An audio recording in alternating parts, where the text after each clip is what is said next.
Saving your battery.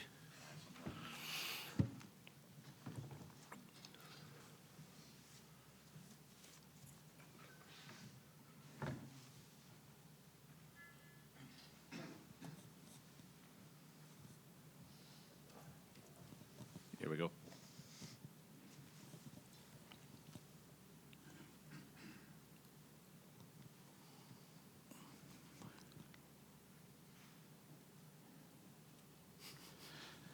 Steve, Scotland against England. Try and sum this rivalry up in the modern era.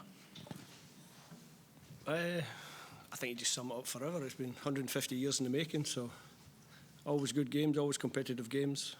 Modern era, certainly in my lifetime, England have probably moved a little bit further in front. We're trying to close the gap on them, and we'll find out tomorrow how much we've closed that gap. Yeah, it's obviously commemorating 150 years of Scottish football, a friendly match. But what type of game do you expect? How competitive will this be? It will be a competitive friendly, if you can have such a thing. I think both teams will want to win. Obviously, the boys from both sides interact with each other at different clubs. They come across each other all season, so both sides will want the bragging rights. Do you use this as a gauge, given the result at the Euros? It was 0-0 at Wembley. Do you use this as a gauge, or is it more about what we're doing in qualifying and how well we're doing elsewhere? Or do you look at this game, given, as you say, a lot of the players play against each other at club level? We try to take out of this game what we need to take out it. So I've got some things that I want to see on the pitch. Testing ourselves against top opposition, which we're going to come across more often in the next 12-18 months. So we'll use it that way. Gareth will use it the way he wants to use it.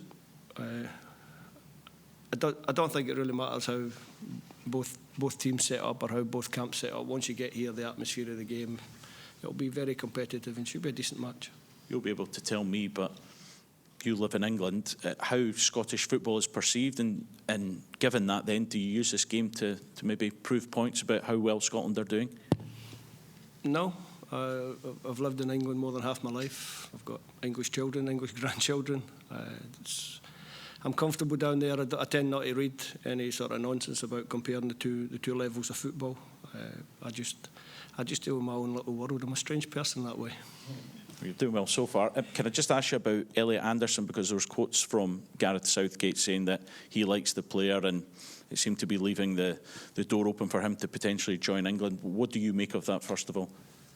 Yeah, we like the player as well, so Elliot will still have that choice to make.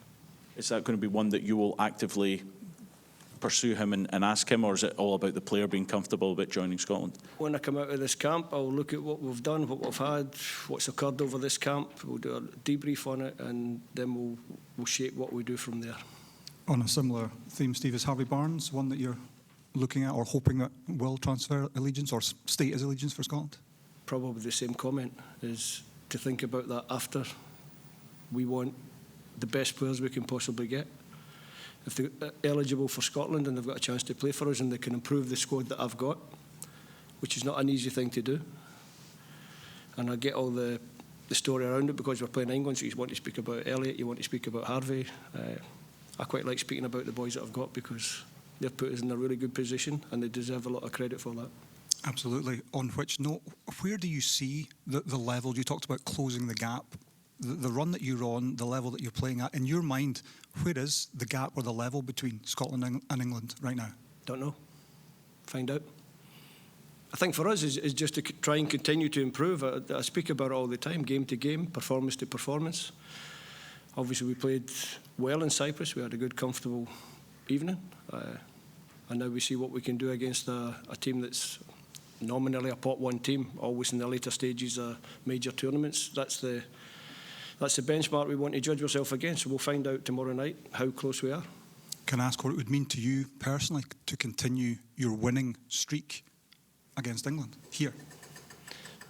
Wouldn't matter who we're playing against, it would be nice to continue a winning streak. The longer you can go on a winning run, the better everybody feels about themselves. I think when you walk around and I don't do it very often because I don't live here, but if you walk around the streets of Scotland just now, I think there's a feel-good factor around the place. So the longer we can keep that going, the better.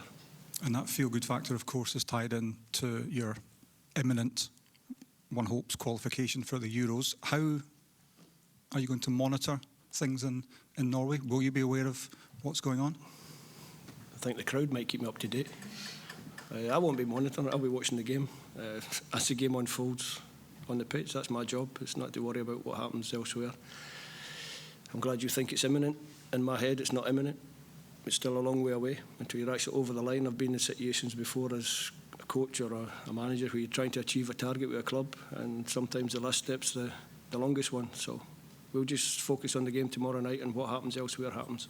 One last one from me. Sometimes in these kind of prestigious occasions, when you've got the smaller team against the bigger team, you know, they can get a little bit sort of overwhelmed. Do you think England will cope okay with their status as underdogs? No comment. Someone take the mic off, Kerry. I'll go, Steve. Just your thoughts on this. What's your memories of this fixture, growing up watching it and whatnot? What's your sort of any overriding memories you remember of this game?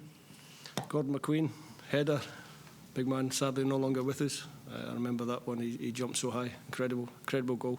I remember as a young man, the year we got banned from the Scotland fans got banned for going to Wembley. I remember being there. My sister and her husband lived in London at that time, and he was in the Met Police, so we managed to get a couple of tickets for us. I remember somewhere between the stadium and getting back to my sister's house, I lost my young brother Michael, and my sister gave me an absolute hell of a time. But he turned up eventually. He jumped in somebody's car and got a lift back in because the tubes were off, the buses were off, you had to walk. So he managed to get a lift off some random geezer and made his way back. I'd have been 16 at the time, so Michael would have been 12. So I can understand now why my sister was so upset. I suppose that's what this fixture does. When you ask folk that they have all these sort of the memories, it just shows you how big this fixture is in world football, and you know how Scots really do hold this fixture kind of close to them when these types of things happen. Yeah, I think so. Obviously we do, but I think the English hold them quite close as well. They like to beat us. Don't make any mistake about that. Don't think it's more important to Scotland than it is to England. Having lived in England for, as I said, quite a long time, I understand it means a lot to them as well. The memories are great. You know, I think we became world champions when we won in '67, didn't we? So all the little things, all the little memories. The 9-3 game, maybe not such a good memory. So there's loads of memories for everybody to have, and hopefully after this one, we can give them a few more. Last couple, please. Just in terms of what we were mentioning there about the other game obviously going on in the group, what would be strange in that aspect, in that you know you could get a crowd cheer in the middle of nothing, and your mind may look to what's happened over there. How do you balance that? Like I said, I'm a strange person. Probably won't register if I'm focused on something within the game. So, like I said, there's nothing we can do about that. So we just do what we can to beat England tomorrow night. Steve, just on what you said a little bit earlier, it's testing yourself against top opposition. Obviously, it's quite rare to be able to do that in international football. Talking about the Euros that are hopefully coming soon, and other big games, hopefully big tournaments. Can this be the perfect preparation for the players with tough opposition, massive crowd, big expectation? Is that the way you see it? Yeah, this game. And then we go for a very competitive game against Spain. And then we play France in a friendly match. And then next year after, hopefully we've been at the Euros, Euro 2024, hopefully we've been there. We go into a Nations League group against another 3 of the top European sides. So this is where we're at as a squad, as a team. And this is where you have to challenge yourself and you have to get better. I believe that the more you play against the top sides, the better you become. You might suffer a little bit at times, but if you suffer in the right way, you can only improve. Steve, in your first squad that you named, you had 5 players playing in the English Premier League. Now, if you look at it, you've got 10, some playing in Italy, some playing in Spain. Do you think the form we've seen over, especially the last 6 months, is a direct benefit of those players playing at the very top level every week? It's a mixture of a lot of things. It's an evolution of a group of young men that have grown up. We've managed to keep most of them together. When I first came in, I spoke about the number of caps a lot of them had. Thankfully, I think I've identified the right ones to continue to cap them at international level, become more and more experienced. I think this camp, if depending on circumstances tomorrow, I could end up handing out a couple more 25 cap medals. Carl McGregor's now over 50. It's a group that's grown together and improved together, and the fact that they're all moving around and playing in different places, getting different experiences, being challenged again, going back to my previous point, being challenged at the top level, playing in the English Premier League against top opposition week in, week out. That's how you improve. The back at sorry, just back at Hampden, you'll obviously seen the attendances go up, the mood around the place, every time you come back seems to get better and better. Is that something the players talk about? Do you hear them talk about the fact that they like coming here to play and they feel that they've got that backing now? They enjoy getting support rather than getting booed. So that just follows on. The crowd are on side. We've known for a little while now the crowd are back on side. They love coming to watch their national team. They enjoy their nights here at Hampden, and hopefully we can give them another one to enjoy tomorrow night. Steve, can you say how much has changed in the mentality of the players since that penalty shootout in Belgrade and since that experience of playing in the Euros, including at Wembley? Yeah, an evolution. I spoke before the Euros saying no matter what happened in the tournament, we would come out a better team. It was one of my quotes. I remember it. It's probably one of the ones I actually got right because we have improved. We've got better and better.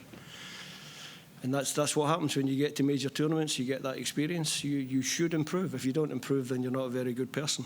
And I'm talking about coaches and players. We should all improve for that experience. And there's great excitement among the supporters of both England and Scotland and the players as well. Would you like to see, as the manager, this tournament coming back as an annual fixture? What are the pros and cons of that? Way above my pay grade, that one. I'll skip that one. Thank you. Ins and outs, injuries, everyone fit? Everyone's fit and available. Thank you. Thank you.